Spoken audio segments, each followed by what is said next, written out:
El domingo pasado fue un domingo particular porque estuvieron las elecciones.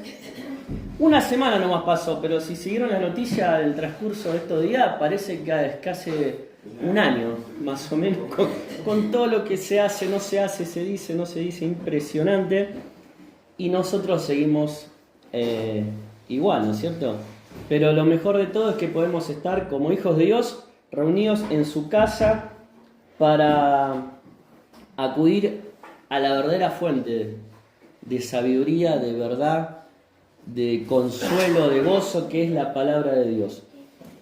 Empezó Mario la vez pasada, hace 2 domingos, con la nueva serie temática que vamos a estudiar, que es las bienaventuranzas. Así que te invito a abrir tu Biblia en el Evangelio de Mateo, capítulo 5.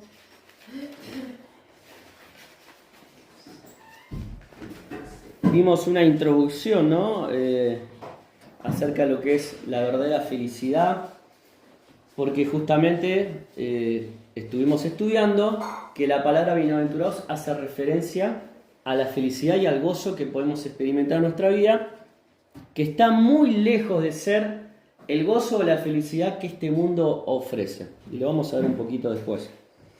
Mateo capítulo 5 comienza con las bienaventuranzas, pero las bienaventuranzas son una partecita de un gran mensaje o de un gran sermón, el sermón más importante que se haya dado en la historia de la humanidad, porque fue dado por Dios, ¿sí? El mismo Jesucristo va a dejar establecido a través de este mensaje, de este sermón del monte, cuáles son las reglas, cuáles son los parámetros, cuáles son las cosas que nosotros tenemos que hacer como ciudadanos del reino de Dios. ¿Y quiénes son los ciudadanos o los que pertenecen al reino de Dios?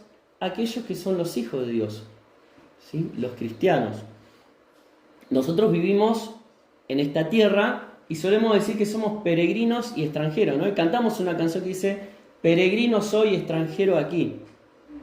Y es una gran realidad, porque si bien estamos con los pies sobre esta tierra y trabajamos y caminamos y pagamos impuestos y nos desenvolvemos en este mundo, nunca tenemos que perder la mirada importantísima de que nosotros somos hijos de Dios, creyentes en Cristo Jesús, que hemos sido alcanzados por su perdón, por su amor, por su salvación, y que formamos parte de este reino maravilloso que es el reino de Dios.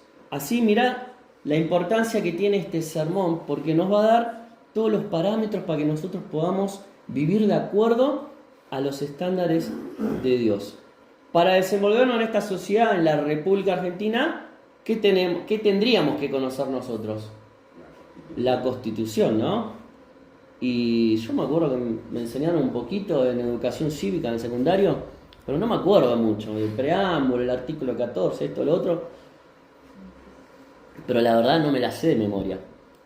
Pero uno está sujeto a leyes, a normas, a cosas que tenemos que cumplir para ser ciudadanos de la República Argentina. Y no podemos hacer lo que se nos canta la gana, porque vamos a ir en contra de la ley. Y hay un sistema judicial, ¿no?, que enmarca eso, y donde nos corremos de ahí, bueno, cada uno tendrá que hacerse cargo.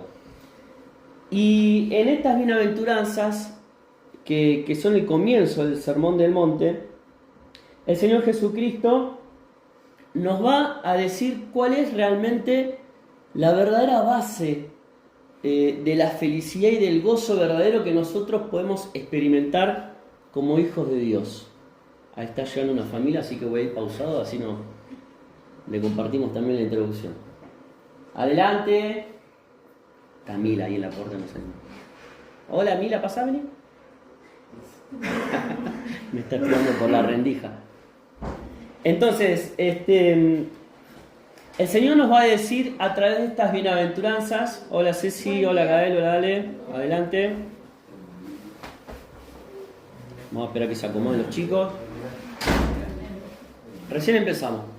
Estamos viendo las bienaventuranzas del Sermón del Monte, allí en Mateo capítulo 5, y dijimos que el Señor Jesucristo nos va a hablar a través de ellas y nos va a decir cuál es la manera de realmente poder nosotros ser felices, tener una vida plena de gozo, como ciudadanos del reino de Dios, como hijos de Dios, pero están basados en una manera diferente de vivir como lo que el mundo ofrece. Está basado sobre un ideal de justicia, ¿no? Las normas que el Señor establece a través del Sermón del Monte son diferentes a las normas y a las reglas que este mundo nos propone para alcanzar el gozo y la felicidad. Acá el Señor nos va a hablar acerca de un estilo de vida distinto que nosotros tenemos que tener si realmente adoptamos esta nueva forma de vida. El Señor nos promete que vamos a ser bienaventurados, dichosos, felices. El Señor de alguna manera nos está diciendo, miren, ¿ustedes quieren disfrutar del gozo, de la felicidad? Bueno, yo les voy a decir de qué manera ustedes tienen que vivir y nos va a dar los principios para que nosotros podamos realmente experimentar ser bienaventurados. Nosotros muchas veces somos permeables a las cosas que el mundo nos ofrece. Jorge decía antes, ¿no? Afuera miramos y hay un montón de cosas que hasta a veces hasta pueden ser tentadoras, atractivas, y nos dicen de qué manera nosotros podemos alcanzar la felicidad. Y si tengo un buen trabajo, si me dan un aumento de sueldo, si me puedo ir de vacaciones, si me puedo tener mi casa, mi auto, etcétera, etcétera, etcétera, voy a ser dichoso, voy a ser bienaventurado, voy a tener plenitud en mi vida. Y ahora vamos a ver en las bienaventuranzas que los parámetros de Dios son totalmente opuestos a lo que este mundo nos ofrece. ¿Se acuerdan cuál era la palabra que Mario nos enseñó en el griego que se traduce acá como bienaventurados? Empieza con M. Es la palabra makarios, ¿sí? Que hace referencia a la dicha, al gozo, a la felicidad. Y eso es lo que el Señor quiere que nosotros experimentemos. Y vamos a ver que las bienaventuranzas, habla acerca de la pobreza espiritual. Esta la teníamos que haber visto el domingo pasado, pero como hubo lecciones, hoy vamos a ver dos bienaventuranzas, ¿sí? La idea es ir viendo una en cada domingo que nos reunamos. Y vemos también que las bienaventuranzas corresponden a una secuencia progresiva. Son 9. La primera que vamos a ver hoy habla acerca de aquellos que son pobres en espíritu y dice que van a formar parte del reino de Dios. La segunda dice, bienaventurados los que lloran, porque ellos serán consolados. Ahora, es necesario primero entender que tenemos que apropiarnos de esa pobreza espiritual, que es decir, tener una perspectiva correcta en referencia al pecado en mi vida, sentir ese dolor por el peso del pecado. Eso me va a llevar a la segunda bienaventuranza, que es llorar, sentir angustia y dolor por el pecado en mi vida, experimentar el perdón y el consuelo de Dios, y así sucesivamente. Si ustedes siguen leyendo, eso va a traer mansedumbre a mi vida, después hambre y sed de justicia, después misericordia, etcétera, etcétera, pacificador, y hay una secuencia progresiva en cada una de las bienaventuranzas. Si yo me caracterizo de todas estas cosas, ¿qué va a venir a mi vida? La última bienaventuranza que dice, bienaventurados son cuando por mi causa sufran persecución, dice, los que padecen persecución a causa de la justicia, porque de ellos es el reino de los cielos. No tengas dudas que si vos sos un hijo de Dios y realmente vivís de acuerdo a los parámetros de Dios, también vas a sufrir persecución, burla, menosprecio. Pero aún en esa situación, Dios te promete la bienaventuranza, la dicha y el gozo. Bien, vamos a ver entonces Mateo 5, dice que viendo la multitud subió al monte y sentándose vinieron a él sus discípulos, versículo 1. Y abriendo su boca les enseñaba diciendo, bienaventurados los pobres en espíritu, porque de ellos es el reino de los cielos. Primer bienaventuranza, los pobres en espíritu, porque de ellos es el reino de los cielos. Antes de ver la bienaventuranza es interesante notar lo que dice el versículo 1 y el versículo 2. Dice que Jesús subió al monte con la multitud y sentándose vinieron a él sus discípulos. Esto de sentarse no era ni más ni menos que la costumbre que tenían los rabinos, los maestros, de sentarse para poder enseñar, para poder transmitir el mensaje a aquellos que eran sus discípulos. Por eso dice el versículo 2 que después que se sentó, abrió su boca y les enseñaba diciendo. Imagínate que el Señor es el que te está hablando hoy, que te está enseñando. No una persona que en este caso soy yo, mañana puede ser Mario, César, el que sea. Dios te habla a través de su palabra, se ha sentado como un maestro, como un rabí, abre su boca y la primera enseñanza que sale de sus labios es: bienaventurados los pobres en espíritu, porque de ellos es el reino de los cielos. Y acá el Señor arranca con la base, con lo primero que se necesita para poder ser parte del reino de los cielos, que es experimentar la pobreza. Ahora, ¿de qué tipo de pobreza está hablando? ¿Está hablando de una pobreza material? ¿Qué creen ustedes? ¿Es requisito para entrar al reino de los cielos ser pobre? Entonces ya me tengo que deshacer de todo, el auto, la casa, todo. ¿Eso es lo que está hablando? No, claro que no. Es más, el Señor no tiene nada en contra de que progresemos y que nos vaya bien en lo económico. Pero lo que está hablando acá es de que tenemos que realmente despojarnos de nosotros mismos, entender que no somos nada delante de Dios, de que somos miserables gusanos delante de nuestro Dios tan grande, poderoso, creador del cielo y de la tierra, y que si tomamos esa actitud en nuestra vida, vamos a poder realmente tener el reino de Dios en nuestras vidas. Alguien dijo que la puerta para ingresar al reino de los cielos es tan baja que solo van a ingresar aquellos que se arrastran para ingresar. Y esta actitud de arrastrarnos, de inclinarnos, de hacernos chiquititos y en una actitud de humildad, es lo que realmente nos abre la puerta de la gracia y de la misericordia y del perdón de Dios. Nadie con orgullo puede entrar al reino de los cielos. Por eso la pobreza espiritual es todo lo contrario a una actitud de orgullo, de soberbia, de creer que yo soy una buena persona, que soy un buen padre, una buena madre, un buen ciudadano, que no tengo nada de qué arrepentirme, que no necesito el perdón de Dios. Ahora, si esto fuera real, ¿para qué murió Cristo en la cruz? Si Cristo murió en la cruz y pagó ese precio tan alto, es porque realmente nosotros somos malos, y muy malos.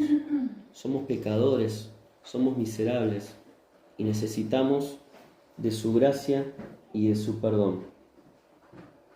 Podemos parafrasear esta bienaventuranza y también podríamos decir: nunca vamos a experimentar la llenura en nuestra vida si primero no nos vaciamos. ¿Nunca les pasó que tuvieron que ordenar o limpiar algún galponcito o cuartito en su casa, que si abrimos la puerta tenemos primero que estar atajando para que no se nos venga todo encima? ¿Cómo puedo llevar orden a ese espacio? No puedo entrar, tratar de barrer, poner esto acá. No me queda otra que vaciarlo todo y empezar de cero. Así se está hablando hoy que hay que hacer en nuestro país, ¿no? Está tan desordenado que todos dicen que hay que empezar de cero, aunque sea doloroso y costoso. Y eso lo podemos aplicar en el área espiritual también. Otra manera de parafrasear esta bienaventuranza es decir que no podemos ser personas de valor hasta que no entendamos que no valemos nada. No valemos nada. Yo no puedo pretender ser de valor delante de Dios si primero no entiendo que yo no valgo nada, si no estoy en Cristo. ¿Sí? Ni siquiera podemos intentar llamarnos hijos de Dios o cristianos si no experimentamos esto que el Señor nos está diciendo acá, la pobreza espiritual.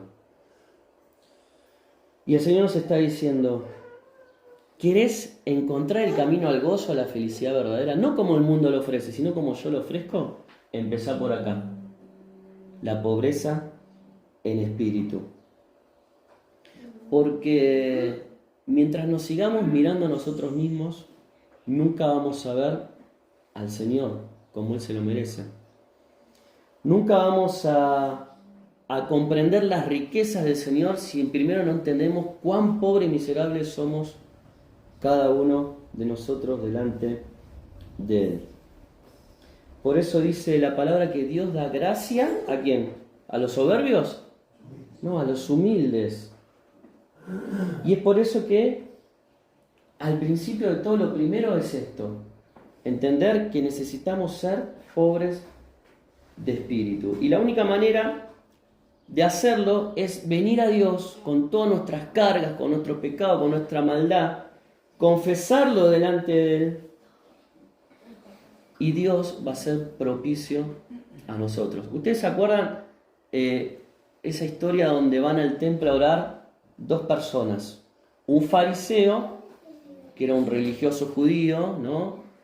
Un hombre aferrado a las leyes, a los mandamientos, pero con una gran soberbia en su corazón, oraba y decía: Señor, yo hago esto, dono, doy a los pobres, soy una buena persona, cumplo con las leyes. Y lo hacía en voz alta, con el pecho inflado, para que todos pudieran oírlo. Pero allá en un rinconcito tirado en el suelo estaba el publicano, que era dentro de la sociedad la persona menos querida o peor vista, porque era, la que trabajaba para el Imperio Romano cobrándole los impuestos abusivos al pueblo. Pero esta persona, está transpirado, lo se ve que metió muchos goles. Esta persona fue al templo a orar con un corazón realmente contrito y humillado, pegándose en el pecho, y decía: Señor, sé propicio a mí, que soy un pecador. Dice el final de la historia que este hombre se fue con el perdón en su corazón. Fue bendecido. Halló la gracia de Dios. ¿Por qué? Porque tuvo una actitud como la que habla esta primera bienaventuranza. Fue pobre en espíritu y realmente Dios lo recibió en el reino de los cielos. Así que esto no tiene nada que ver con la pobreza material o económica. De hecho, el Salmo 37-25, David dijo que no ha visto justo desamparado ni a su descendencia mendigando pan. ¿Sí? También el apóstol Pablo, sabemos que pasó por tiempos de hambre, de sed, pero nunca fue un mendigo. El Señor vivió en humildad, pero nunca se nos dice en los evangelios que Él tuvo que mendigar para comer. Así que este no es el concepto de pobreza espiritual, sino que es el concepto de aquel que se humilla delante de Dios, reconoce su miseria para poder entrar al reino de los cielos. Y esto lo vemos claramente, por ejemplo, en Isaías 66:2, donde Dios lo explica de esta manera: pero miraré a aquel que es pobre y humilde de espíritu y que tiembla a mi palabra. Y que tiembla a mi palabra. Esto nos está hablando este tipo de pobreza de una humildad y de un temor reverente a Dios, que cuando Dios nos habla y nos muestra a la luz de su palabra quiénes somos, temblamos. ¿Sí? Es cosa seria la palabra de Dios, lo que Dios nos dice. El Salmo 34:18, Dios explica o habla de esta pobreza espiritual de esta manera: cercano está Jehová a los quebrantados de corazón y salva a los contritos de espíritu. Y el Salmo 51:17, salmo escrito por David después de haber caído en lo más oscuro del pecado, él dice: los sacrificios de Dios son el espíritu quebrantado. Al corazón contrito y humillado no despreciarás tú, oh Dios. Fíjate, ¿no? Estos versículos nos hablan de que nuestro Dios se identifica con la persona que suplica desde lo más profundo de su interior, que clama por el perdón, que tiene un corazón quebrantado, que tiembla ante su palabra.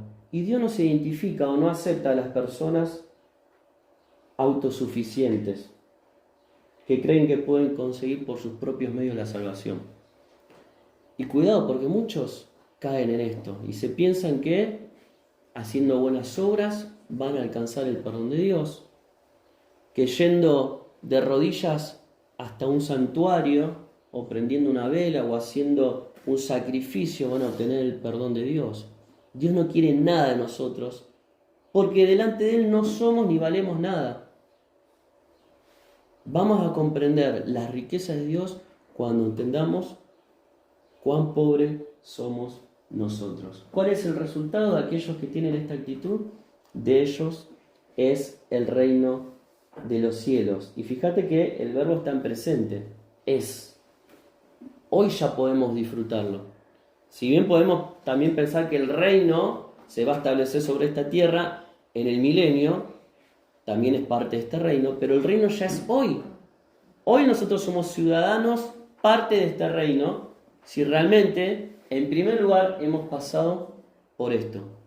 Hemos comprendido nuestra situación delante de Dios, que nada valemos, que somos miserables, que para entrar por esa puerta que es baja necesitamos arrastrarnos y así tener acceso delante de Dios. Mientras nos creamos autosuficientes, que no necesito tanto bueno el perdón de Dios porque yo no soy tan malo, no vamos a comprender lo que Dios nos está pidiendo.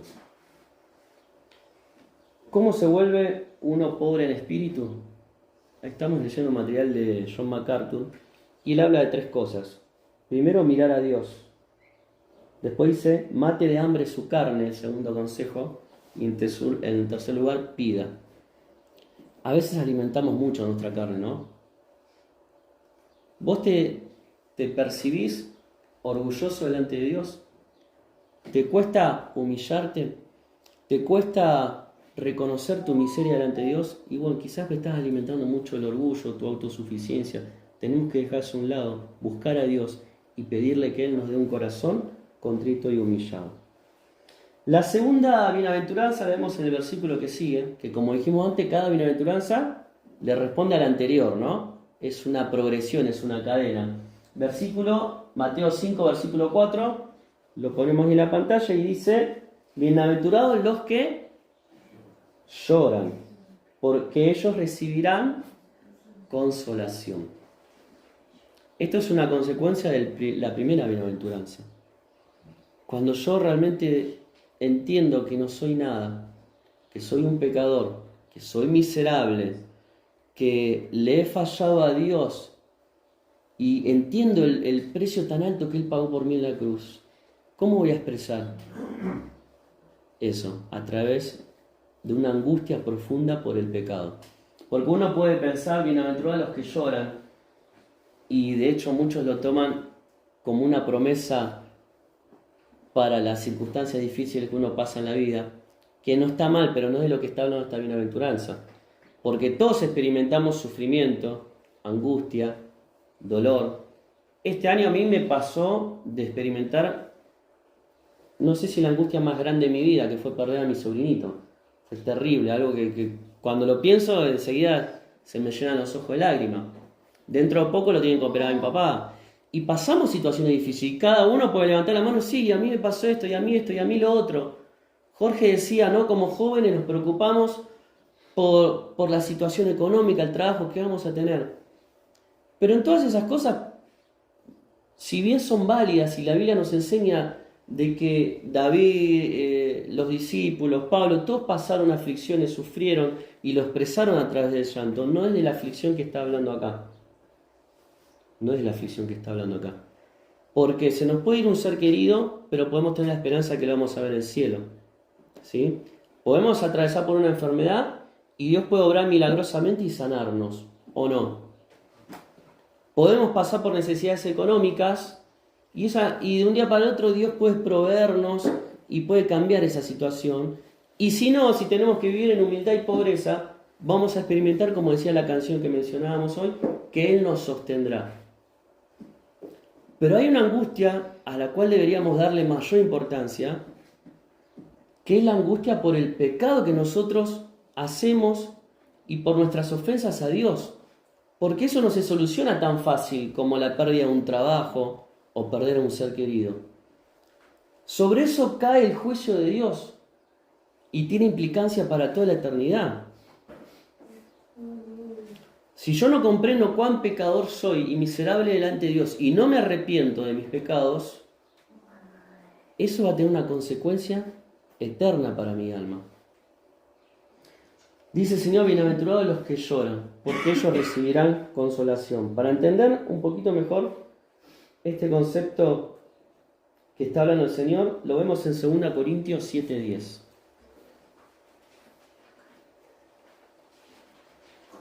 2 Corintios 7:10. ¿Alguien lo quiere leer en voz fuerte?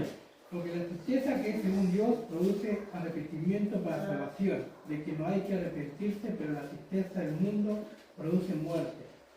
Bien, habla de dos tipos de tristeza acá.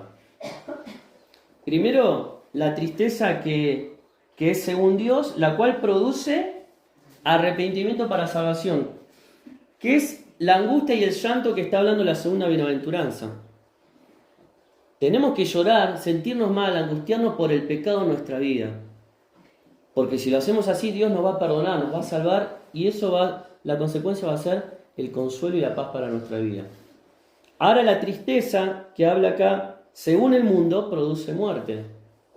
¿Cuál es la tristeza? Bueno, la tristeza natural que experimentamos toda la raza humana. Y lo dijimos recién, ¿no? Por las circunstancias difíciles de la vida. La muerte, la pobreza, no sé, la falta de trabajo, las familias destruidas. Esa tristeza la experimentan todos. Lo puede ser un hijo de Dios o no hijo de Dios. Y esa tristeza la vas a experimentar mientras estés en esta vida. Pero si no arreglaste las cuentas con Dios, ¿cuál va a ser el destino de esa persona? La muerte eterna, la separación de Dios. Ahora nosotros tenemos que prestar atención a la tristeza que es según Dios.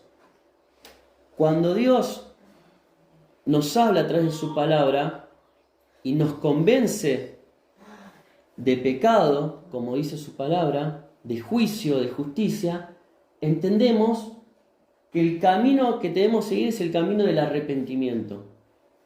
¿Para qué? Para obtener la salvación. Bienaventurados los que lloran. Bienaventurados, dice, los que sienten dolor por el pecado.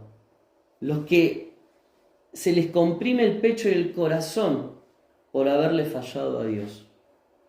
Porque ese es el camino, es la puertita que me lleva al arrepentimiento y a poder recibir el perdón de Dios. ¿Cuál es la consecuencia? Ellos recibirán consolación. Consolación. No hay otro camino. ¿Querés experimentar la consolación de parte de Dios, la paz para tu alma, aún en medio de las tormentas de este mundo? Solo lo vas a obtener a través del arrepentimiento de tus pecados y del regalo de Dios. ¿Cuál es ese regalo de Dios? La vida eterna, ¿sí? La paga del pecado es muerte, mas la dádiva, el regalo de Dios es vida eterna en Cristo Jesús. Cuando hablamos acerca del dolor, de la angustia, del llanto que experimentamos en nuestra vida, hay un salmo que es el Salmo 55 de David, donde dice: ¿quién me diera alas como de paloma? Volaría y hallaría reposo. Ciertamente iría muy lejos, moraría en el desierto. Me apresuraría a buscarme un lugar de refugio contra el viento borrascoso y la tempestad. ¿Qué está diciendo el salmista acá? Se encontraba en momentos de angustia en su vida. ¿Cómo me gustaría tener alas y salir volando, irme a un desierto donde nadie me encuentre? ¿No te pasa eso a veces? Te sentís tan oprimido, tan angustiado, tan mal que decís, quiero desaparecer, ¿no? Y buscar el sosiego, la paz en algún lugar. Sin embargo, esta bienaventuranza, la segunda bienaventuranza, dice: bienaventurados los que lloran, es decir, los que sienten dolor por el pecado, porque ellos recibirán consolación. Y también vemos que este consuelo lo recibimos únicamente cuando dejamos de vivir en pecado. Haz esta prueba. Seguí en tu vida de pecado, persistiendo en hacer lo que desagrada a Dios. ¿Qué vas a experimentar? ¿Consuelo? ¿Paz? No. Ahora dice 1 Juan 1:9 que si confesamos nuestros pecados, Él es fiel y justo para perdonarnos y limpiarnos de toda maldad. Y ese versículo lo que nos está hablando no es de confesar una sola vez los pecados. Y yo cuando tenía 8 años recibí a Cristo, me sentí pecador, le pedí perdón y listo. No, es de una actitud constante. ¿Sí? Podríamos decir que lo que caracteriza al Hijo de Dios es una actitud de constantemente quebrantarse delante de la presencia de Dios, porque siempre le fallamos a Dios. Y recibir esa consolación diaria, podríamos decir. Dice Santiago 4, 8, 10, acercaos a Dios y Él se acercará a vosotros. Pecadores, limpiad las manos y vosotros los de doble ánimo purificad vuestros corazones. Afligíos y lamentad y llorad. Vuestra risa se convierta en lloro y vuestro gozo en tristeza. Humillaos delante del Señor y Él os exaltará. La convicción de pecado debe preceder y seguir a la conversión, que es el camino a la bendición, dice MacArthur. Fíjate cuán contrario al mensaje que da este mundo. Recién me acordaba de la canción de Celia Cruz, ¿la conocen? Ay, no hay que llorar, que la vida es un carnaval, ¿no? Y vamos, que el carnaval y los problemas, bueno, miro para otro lado y busco qué me hace bien, qué me satisface. Es totalmente contrario al mensaje de Dios. ¿Qué dice acá? ¿Qué leímos recién? Afligíos, lamentad, llorad, vuestra risa se convierta en lloro y vuestro gozo en tristeza. Humillate delante del Señor y Él os exaltará. ¿Querés un carnaval espiritual en tu vida? No queda otra que llorar, que afligirte delante del Señor por tu pecado.